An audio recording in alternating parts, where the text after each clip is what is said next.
Moral of the story adalah bahwa Allah Subhanahu wa Ta'ala itu merencanakan kehidupan kita, teman-teman. Kita cuman perlu menjaga masih on the track apa enggak nih. Kita cuma perlu ngejaga kita ini masih di garis yang Allah ridhoi atau enggak. Kalau masih di dalam garis yang Allah ridhoi, biarkanlah Allah yang mengarahkan kemana. Pokoknya jangan sampai ngelanggar aja. Jangan sampai keluar batas saja. Dan insya Allah jalan itu nggak akan membawa kita kepada kehancuran atau kerugian. Nggak mungkin. Allah yang merencanakan. Mungkin adegan yang memicu kita untuk melangkah itu kadang-kadang sesuatu yang nggak nyaman. Kayak misalnya Musa, adegannya insiden pembunuhan, tiba-tiba hijrah ke Madian. Bisa aja insiden kayak gitu terjadi. Bukan maunya kita, takdir Allah. Tapi dibalik semua hal-hal yang kita anggap sekarang musibah, nanti malah kita mensyukurinya. Sekarang kita menganggapnya musibah, someday kita akan menganggapnya sebagai nikmat, rahmah. Kita aja yang belum mengerti. Jadi musibah dengan nikmat itu sebetulnya adalah persepsi kita. Kalau kita memahami kebaikan di dalam musibah, kita akan menyebutnya bukan musibah, itu rahmat. Tapi kalau kita nggak ngerti, kita nyebutnya musibah. Sama kayak misalnya, aduh judul ini ditolak sama dosen pembimbing, sehingga kita harus ganti judul yang baru. Kita anggap itu musibah kan? Padahal justru judul yang kedua yang kemudian kita jadi lulus dengan sidang nilai cum laude lewat judul yang kedua itulah yang membuat kita mengerti sesuatu yang kelak akan bermanfaat buat kita. Judul pertama mungkin tentang apa? Judul yang kedua sesuatu yang lebih aplikatif, sesuatu yang lebih dibutuhin sama masyarakat. Sehingga kadang-kadang kita pernah nulis skripsi, tesis, disertasi tentang judul itu, kita jadi expert di bidang itu, sehingga suatu saat kita lebih dibutuhin oleh masyarakat daripada kita tadinya pakai judul yang pertama. Kita tinggal angle berpikir kita yang mana nih? Mau ngelihatnya dari angle hikmah atau mau ngelihatnya dari angle musibah? Musa kecil pas bayi cabut jenggotnya Firaun, itu sebuah insiden. Musa dihanyutkan ke Sungai Nil, itu sebuah kejadian yang kayaknya tragis banget. Terus Musa ngebunuh orang, terus Musa kehausan di tengah-tengah padang pasir, ketemu cewek terus ngasih minuman ternaknya tapi nggak dibayar. Semua ini rencana Allah yang kita nggak ngerti sekarang. Tapi someday ketika kita udah ngelihat hasilnya, kita akan mengatakan, Masya Allah, Allah Maha Besar yang mengatur hidup saya sampai menjadi seperti sekarang ini. Makanya saya pernah cerita, mungkin teman-teman ada yang nonton di YouTube. Dulu ketika di Mesir, pulang dari Mesir tuh saya ikut istri ke Bandung. Istri saya ngajar di Bandung, akhirnya kita ke Bandung. Saya nggak senang waktu itu belum dapat hidayah ya, nggak senang ngajar di kampus, nggak senang ngajar di pondok pesantren. Tapi karena terpaksa nggak ada kerjaan, saya ngelamar-lamar gitu ke pondok-pondok pesantren. Semua nolak, alasannya sama, lebih banyak guru daripada murid. Ya udah deh, gak apa-apa. Karena nggak ada yang nerima, saya pikir kok saya pulang-pulang jauh-jauh dari Kairo tapi nggak punya kerjaan ya, kayak malas gitu. Malah ngelamar jadi kuli aja nggak diterima. Soalnya kuli itu yang dilihat keahlian dan otot kan. Saya punyanya ijazah LC, nggak nyambung dengan perkuliahan gitu. Akhirnya nggak punya kerjaan, saya nerjemahin buku. Udah capek-capek nerjemahin buku, pas dikasih ke penerbit katanya buku itu udah terbit, terjemahin sama orang lain. Saya salah milih judul. Akhirnya nulis buku sendiri yang belum diterbitin orang. Walaupun kalau bahasa Sunda mah capruk, nggak jelas ngomong apa gitu. Pokoknya nulis aja, nulis. Udah selesai nulis, dikasih ke penerbit, nggak ada yang mau nerbitin karena nggak layak katanya. Kan ini adegan-adegan yang awalnya kita anggap sebagai kesulitan, musibah kan? Karena nggak mau diterbitin sama penerbit, akhirnya saya kepikiran lagi, ya udah kenapa nggak diterbitin sendiri aja? Diterbitin sendiri. Alhamdulillah minjem uang dari teman 30 juta dan dia Allah takdirkan dilembutkan hatinya, mau aja, padahal nggak kenal amat, baru kenal juga beberapa bulan. Mungkin ngeliat muka saya tuh muka melas gitu ya. Jadi saya pinjam uang, pinjam dong 30 juta. Oh ya udah ambil aja. Nah, 30 juta. Dia punya percetakan, sampai sekarang jadi teman baik. Dia yang punya percetakan, udah nggak apa-apa Ustadz, cetak aja ntar bayarnya waktu terserah Ustadz. Dikasih waktu 6 bulan. Saya cetak, udah gitu terbitin sendiri, dijual seluruh Indonesia. Caranya kirim pakai bus-bus malam gitu kan. Saya pakai kardus Marlboro ngangkat. Jadi saya penulis, saya kulinya, saya direktur penerbitnya, pokoknya sendiri aja semuanya, ngangkat di jalan raya. Nih, saya mau ngirim buku. Oh, buku siapa? Ada tuh orang yang nulis bagus tulisannya gitu. Kirim ke Sumatera, ke Sulawesi, ke Jawa, udah dikirim, nggak ada yang balik. Terus laporannya nggak jelas, orangnya kemana nggak ngerti karena nggak kenal amat gitu, lewat internet doang, lewat email. Nggak ada laporan. Waktu itu sekitar 3.000 buku, 1.000 yang dikirim keluar kota itu raib aja, nggak ada hasil. 2.000 lagi, ya udah saya jual di Bandung aja kalau kayak gini. Jual di Bandung, pas ada kayak Islamic Book Fair ya, pameran buku Islam. Saya nyewa satu space di stand salah satu penerbit Islam di Bandung. Nggak nyewa stand, nyewa space doang di depan. Saya pakai X banner, terus pakai meja, ngangkut pakai motor sendiri, pakai topi biar nggak ada yang tahu, pakai masker.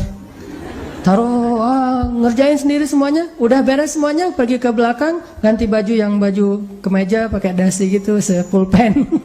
Udah gitu, pakai rambutnya dirapiin, berdiri di sebelah X banner. Orang-orang pada nggak kenal kan buku ini baru banget. Ini buku apa? Oh ya ini bukunya bagus. Siapa penulisnya? Karena di X banner itu wajah paling besar tuh wajah saya. Jadi tulisan buku apa tuh kecil-kecil aja. Yang penting wajahnya yang gede gitu. X banner foto saya yang paling besar. Qadarullah waktu itu saya ngambil foto kan sembarangan aja dari foto-foto lama tuh. Saya ada foto baju putih dan mungkin kalau orang perhatiin kelihatan. Ternyata di sini ada uang 1.000. Kelihatan ada uang 1.000 di foto itu teh. Saking memprihatinkan. Mulai alhamdulillah 3 bulan bisa membayar hutang di percetakan. Mulai berkembang, bikin bisnis. Waktu itu belum ada pulsa di Alfamart, Indomaret, masih M-Kios gitu. Punya 60 cabang M-Kios di Bandung. Mulai masuk ke jual beli mobil bekas, masuk ke properti. Terus ujung-ujungnya alhamdulillah balik lagi kepada habit, yaitu dunia dakwah.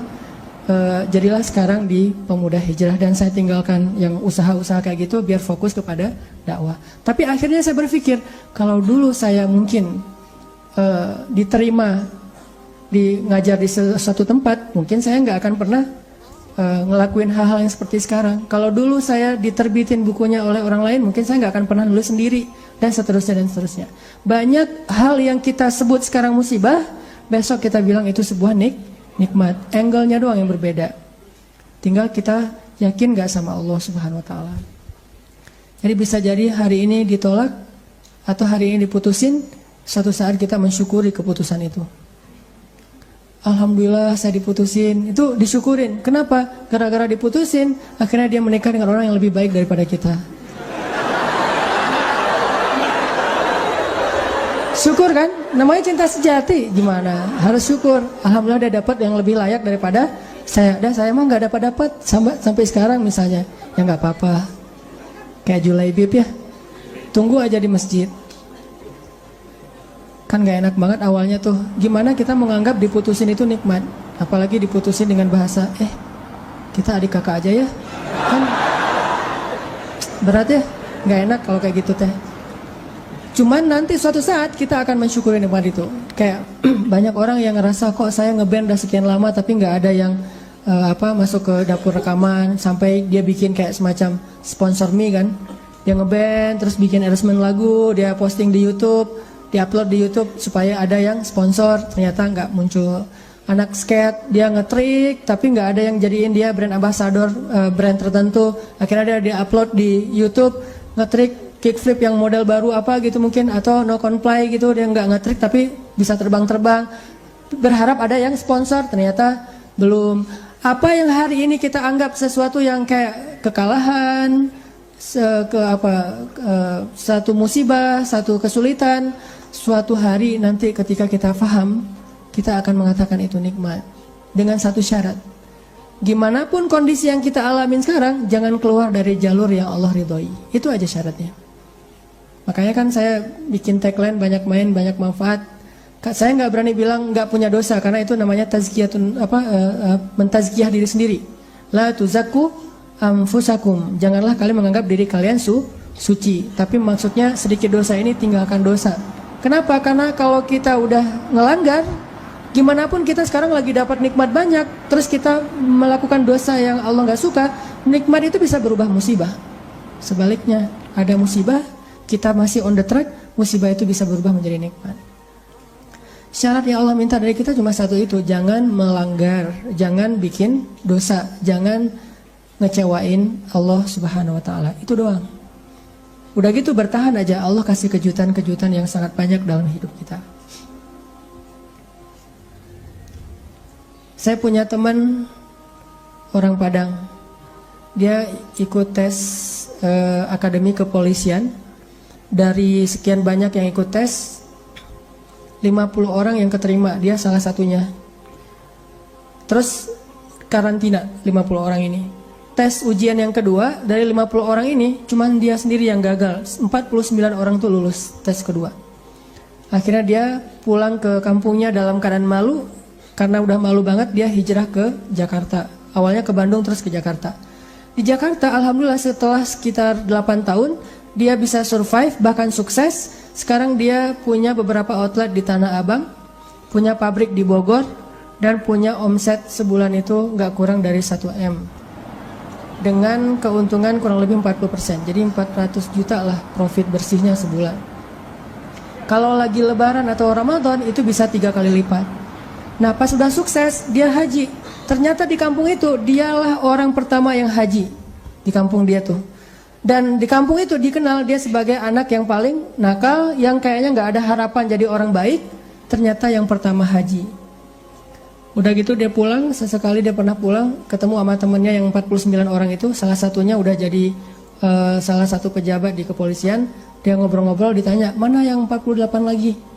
Dia bilang, kamu gak tahu kabar mereka? Kabar apa? Tahun 2004 mereka ditugaskan di Brimob Aceh, di Banda Aceh.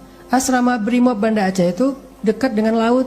Terjadi musibah tsunami, satu asrama Brimob itu habis semua dan 48 mereka itu meninggal dalam musibah tsunami. Baru dia sadar, Masya Allah, Allah punya rencana. Semuanya di dalam aturan Allah Subhanahu wa taala.